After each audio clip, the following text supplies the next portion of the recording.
विदर्भाची पारंपरिक अशी तुरीच्या दाण्याची आमटी. तर त्यासाठी इथे मी ओल्या तुरीच्या शेंगाचे दाणे घेतलेले आहेत, लसूणची पेस्ट घेतलेली आहे, कढीपत्ता, हिरवी मिरची, कोथिंबीर आणि थोडे शेंगदाणे.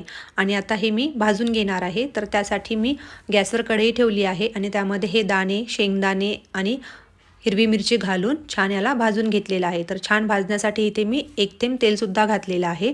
आणि आता हे भाजून झाल्यानंतर याला छान गार करून घेतलेलं आहे आणि मिक्सरला बारीक असं वाटून घेणार आहे.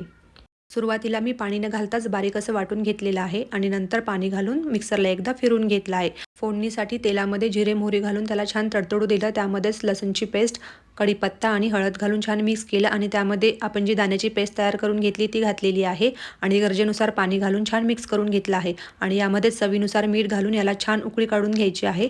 थोडी कोथिंबीरसुद्धा घालायची आणि अशी आपली ही झणझणीत तुरीच्या दाण्याची आमटी तयार आहे. तुम्ही सुद्धा नक्की ट्राय करा. थँक्यू.